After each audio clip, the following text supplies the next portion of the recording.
Jadi pertama kita bahas dulu tentang population. Population itu artinya keseluruhan kelompok orang, objek, atau kejadian yang menjadi fokus penelitian. Jadi kalau kita mau meneliti sesuatu, kita tuh nggak ngomongin 1-2 orang aja, tapi keseluruhan kelompok yang ingin kita ambil kesimpulan darinya. Nah, inilah yang disebut sebagai population atau populasi. Contohnya gini, kalau seorang CEO perusahaan komputer ingin tahu strategi iklan yang dipakai oleh perusahaan komputer di Silicon Valley, mereka semua perusahaan komputer di Silicon Valley itu termasuk ke dalam populasi. Atau contoh lain, kalau ada konsultan organisasi yang ingin meneliti dampak sistem kerja 4 hari dalam seminggu pada pekerja kantoran di sebuah perusahaan telekomunikasi di Irlandia, maka seluruh pekerja kantoran di perusahaan itu adalah populasinya. Bukan kalau regulator kesehatan ingin tahu bagaimana kondisi pasien di panti jompo yang dikelola oleh suatu perusahaan, maka semua pasien di panti jompo tersebut menjadi populasi penelitian. Jadi poin pentingnya, populasi itu harus jelas batasnya, harus jelas siapa yang masuk ke populasi, di mana lokasinya dan periode waktunya. Kenapa? Karena tanpa definisi populasi yang jelas, penelitian tuh nggak bisa digeneralisasi. Kita bisa salah tarik kesimpulan kalau ternyata populasinya tuh ambigu. Intinya, population adalah target utama penelitian, tempat di mana kita mau menarik kesimpulan. Kalau kita salah menentukan populasi, otomatis hasil penelitian itu juga nggak valid. Sekarang kita masuk ke sampel key and terms. Ada beberapa istilah penting harus pahami. Yang pertama adalah elemen. Elemen itu satu anggota dari populasi. Misalnya kalau populasi kita adalah 1000 pekerja pabrik, maka setiap pekerja itu adalah satu elemen. Kedua, sampel. Sampel adalah sebagian kecil dari populasi yang kita pilih untuk diteliti. Kenapa pakai sampel? Karena biasanya jumlah populasi terlalu besar, terlalu mahal, atau nggak mungkin diteliti semua. Jadi kita ambil sebagian kecil tapi yang bisa memenuhi populasi. Ketiga adalah subjek. Subjek itu satu anggota dari sampel. Jadi dari 1000 pekerja tadi kita pilih dulu terus sebagai sampel, setiap pekerja dari 200 orang itu sebagai subjek. Contoh gampangnya, populasi itu sama dengan 1000 pekerja, kita ambil sampel 200 pekerja. Nah, pekerja nomor 1, nomor 2, sampai nomor 200 masing-masing adalah subjek. Lanjut, ada juga istilah parameter dan statistik.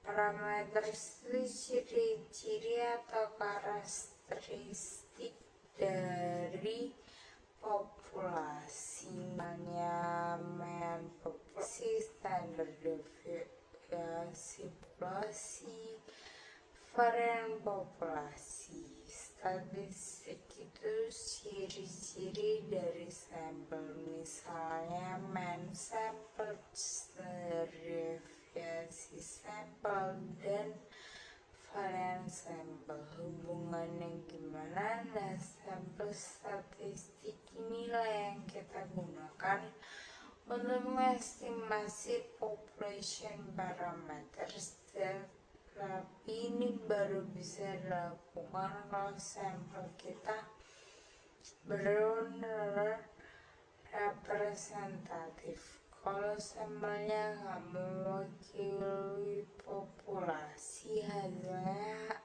pasti bias dan nggak bisa digeneralisasi.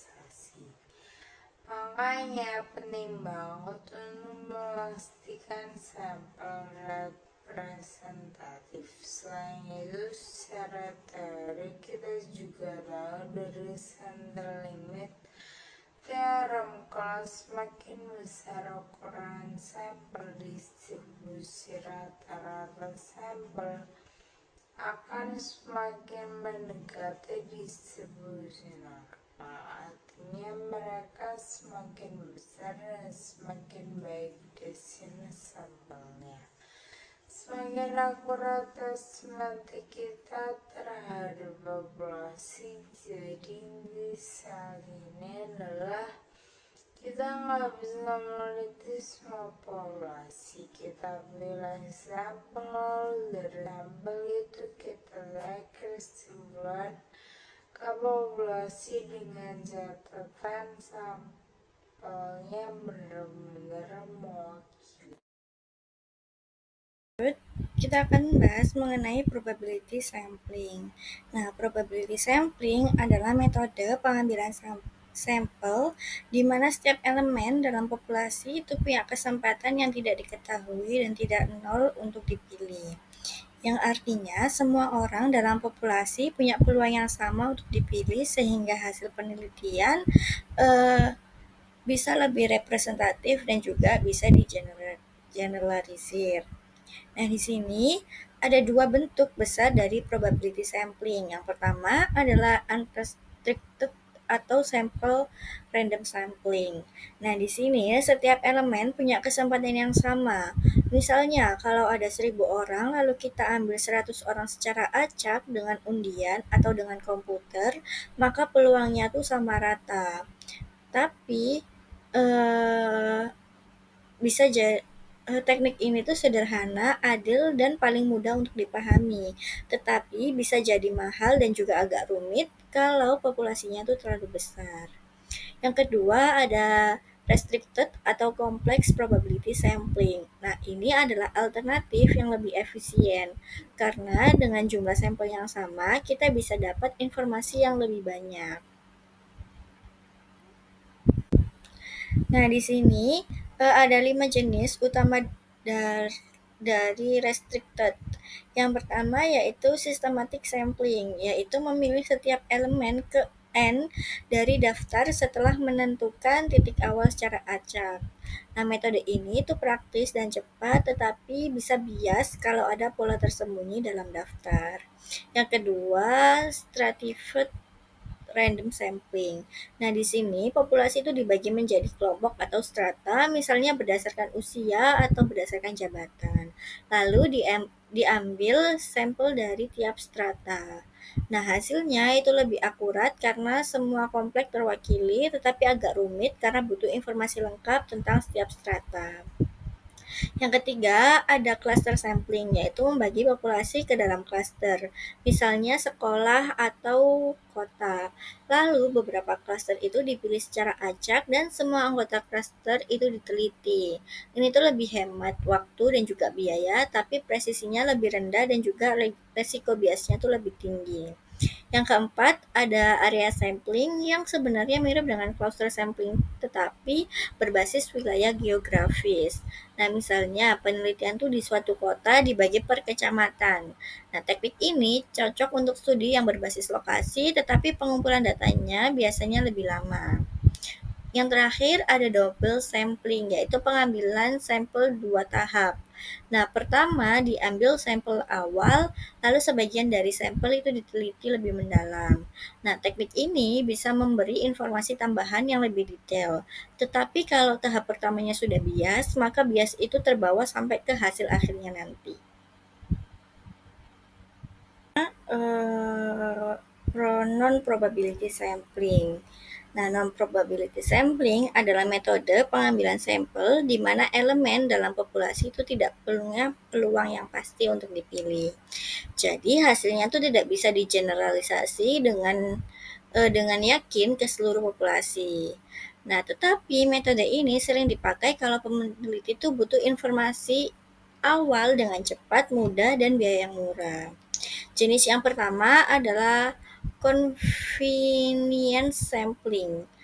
Nah, seperti namanya, sampling itu diambil dari orang-orang yang paling mudah dijangkau.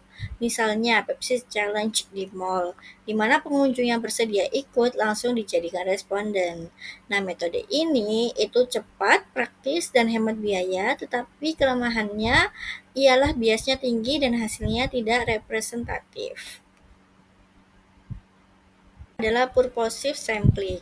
Nah, di sini itu peneliti memilih responden tertentu sesuai dengan kriteria khusus. Contohnya, hanya orang yang punya pengalaman atau keahlian di bidang tertentu yang dijadikan responden.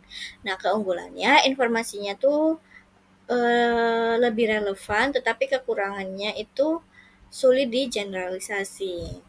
Nah, purposive sampling ini terbagi lagi menjadi dua bentuk. Yang pertama ada judgment sampling, yaitu responden itu dipilih berdasarkan penilaian atau keahlian mereka. Misalnya hanya pakar atau orang yang benar-benar memahami topik yang diteliti. Nah, kadang ini tuh satu-satunya cara untuk mendapat data yang bermakna, tetapi hasilnya tidak bisa digeneralisasi ke seluruh populasi. Yang kedua ada kuota sampling, yaitu peneliti mengambil sampel sesuai kuota dari tiap kelompok.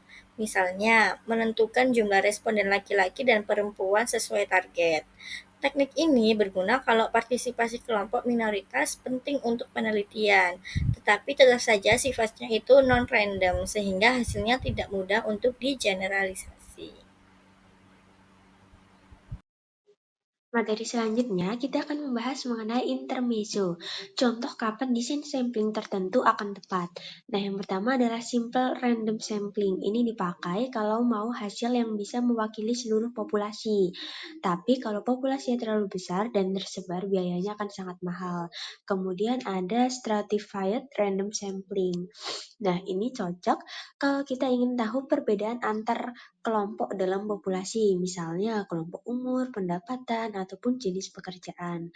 Lalu ada systematic sampling, yaitu praktis kalau ada daftar rapi. Tinggal ambil setiap elemen, cepat dan juga mudah. Kemudian cluster sampling. Nah, ini pas untuk meneliti banyak orang dalam kelompok besar sekaligus, terutama kalau kelompoknya ini beragam. Lalu ada area sampling. Ini digunakan kalau peneliti hanya fokus pada satu daerah ataupun wilayah tertentu. Lalu ada double sampling, yaitu memberi data tambahan dengan usaha dan biaya yang tidak terlalu besar. Lalu ada confidence sampling, yaitu ambil sampel dengan yang paling mudah dijangkau, cepat tapi tidak bisa mewakili sebuah populasi. Lalu ada judgment sampling, yaitu dipakai kalau butuh pendapat dari orang yang benar-benar ahli atau tahu banyak soal topik tertentu. Lalu ada quota sampling, yaitu memastikan semua kelompok ikut terwakili, bahkan kelompok yang terkecil. Selanjutnya adalah mengenai isu ketepatan dan keyakinan dalam menentukan ukuran sampel. Nah, ukuran sampel itu mempengaruhi seberapa tepat hasilnya mendekati populasi dan seberapa yakin kita bahwa hasil itu mewakili seluruh dari populasi tersebut. Nah, itu tadi itu dibagi beberapa. Yang pertama adalah mengenai precision atau ketepatan. Adalah seberapa dekat perkiraan sampel dengan nilai sebenarnya di sebuah populasi. Precision ini dipengaruhi oleh standar error atau SE. Nah, sesuai rumusnya, itu tuh S yaitu sebaran data atau standar deviasi, kemudian N itu jumlah sampel. Kalau sampelnya makin banyak, berarti SE-nya akan makin kecil, sehingga hasilnya lebih mendekati rata-rata sebenarnya. Nah, kalau variasi datanya itu di populasi kecil, SE juga akan kecil, nggak perlu sampel besar untuk tetap tepat. Nah, kemudian yang kedua adalah confidence atau keyakinan. Adalah tingkat kepastian bahwa hasil sampel ini benar-benar mewakili sebuah populasi. Namun tetap ada trade-off atau kemungkinan, yaitu kalau interval makin sempit hasilnya lebih tepat, tetapi tingkat keyakinannya justru bisa lebih rendah. Tingkat keyakinan biasanya dinyatakan dalam persen, yaitu 0-100%. Dan standar umum penelitian bisnis yaitu 95% confidence, artinya 95 dari 100 hasil itu mendekati populasi yang sebenarnya itu baru bisa dianggap. Nah, lalu yang ketiga itu adalah sampel data, precision, dan confidence di estimasi. Itu tadi kan kita udah ngebahas tentang precision sama confidence. Nah, ini tuh di estimasi. Sampling memakai data sampel untuk memperkirakan populasi dengan precision dan confidence melalui interval estimasi. Nah, interval ini dihitung dengan rumus yaitu perkiraan rata-rata populasi. Itu cara ngitungnya yaitu X bar rata-rata sampel ditambah dengan K itu dari nilai Z atau T sesuai tingkat confidence. Misalnya 1645 itu untuk 90%, kemudian 1,96 itu untuk 95%, dan juga 2576 itu untuk 99%. Nah, dan juga X bar-nya itu adalah standar error. Nah, contoh perhitungannya itu seperti yang di samping, itu misal X bar-nya itu 105. Nah, data belanja sampel ini ngomongnya X bar ya. Nah, S-nya itu 10, N-nya itu 64. Nah, jadi 10 dibagi akar 64. Nah, lalu itu bisa menentukan confidence intervalnya. Berarti kan untuk 90% itu tuh K-nya itu harus 1,645 sehingga 105 ditambah dengan X-nya tadi kan 105 terus ditambah 1,645 dikali dengan 1,25 sama dengan 105 kurang lebih 2056 sehingga intervalnya adalah 10294 sampai dengan 107,06. Kemudian kita tadi sudah menyinggung mengenai trade-off. Nah, ini trade-off between confidence dan juga precision. Jika ukuran sampel N itu tidak bisa ditambah, maka akan ada trade-off atau penukaran antara precision dan juga confidence. Nah, gambar A itu adalah intervalnya sempit. Sehingga hasil estimasinya itu lebih presisi, tapi tingkat kepercayaannya hanya 50%. Tapi masih ada peluang salah 25% di tiap sisinya. Kemudian kalau gambar B itu menjelaskan bahwa interval ini itu emang lebih besar. Tapi sehingga hasil estimasinya itu kurang presisi. Tapi tingkat kepercayaannya itu sangat tinggi, yaitu 99%. Hanya 0,5% peluang salah di tiap sisinya. Itu tadi yang merah-merah. Nah, sehingga peneliti harus mempertimbangkan presisi yang dibutuhkan. Yang pertama, ada tingkat kepercayaan yang diinginkan. Yang kedua, ada tingkat variasi dalam populasi. Dan yang ketiga adalah biaya dan juga manfaat dari penambahan sampel tersebut. Materi selanjutnya terkait sampel data dan hipotesis testing. Nah, jadi pada slide ini itu kita akan membahas bagaimana data sampel itu tidak hanya dipakai untuk mengestimasikan parameter populasi, tetapi juga bisa dipakai untuk menguji hipotesis. Contoh yang akan kita ambil adalah perbandingan rata-rata belanja pelanggan di dua toko, yaitu di store A dan store B. Nah, langkah pertamanya itu adalah menyusun hipotesis. Hipotesis 0 itu jika tidak ada perbedaan rata-rata belanja di kedua toko tersebut.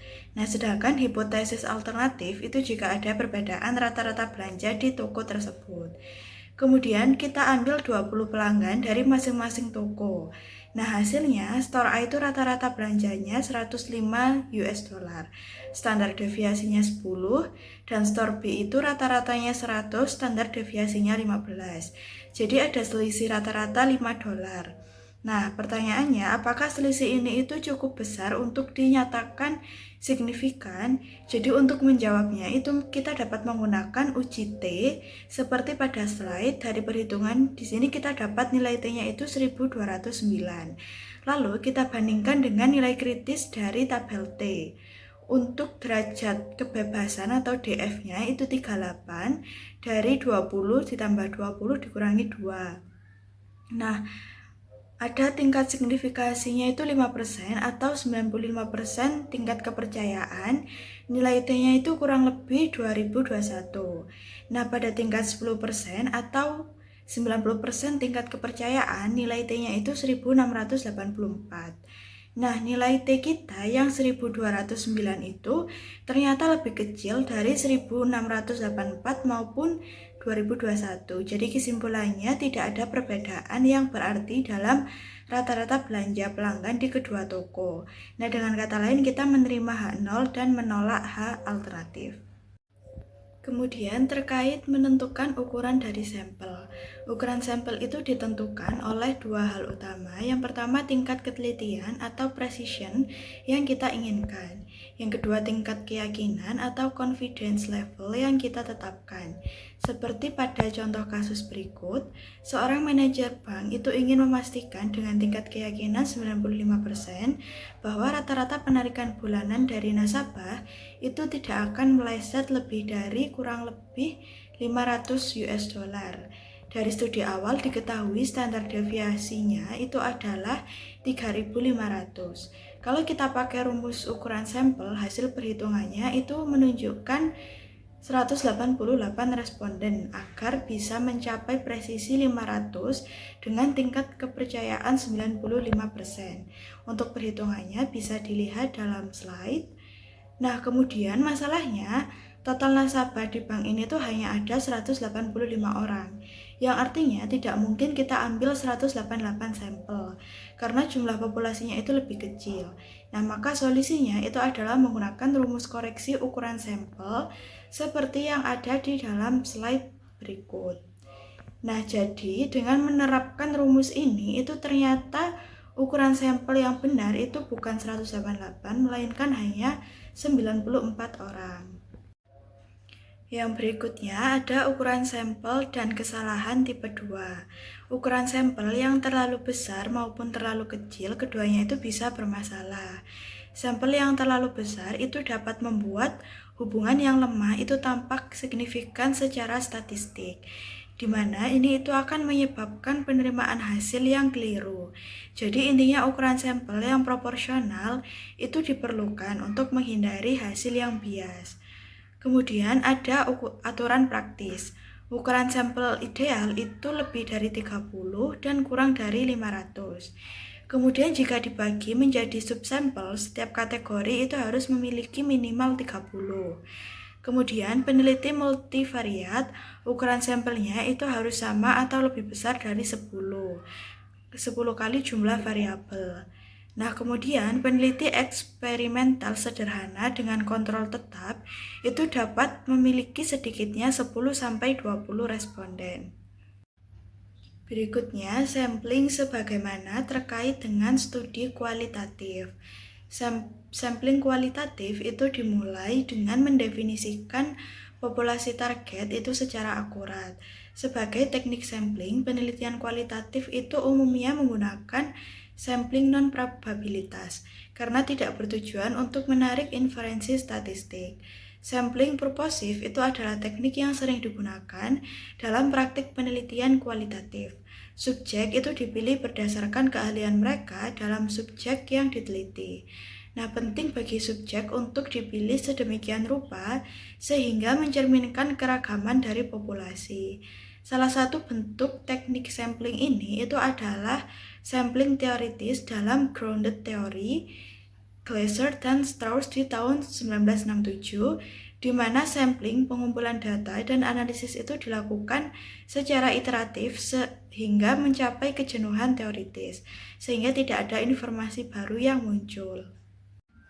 Demikian materi yang bisa dipaparkan oleh kelompok kami. Apabila ada kurang lebihnya, kami mohon maaf. Wassalamualaikum warahmatullahi wabarakatuh.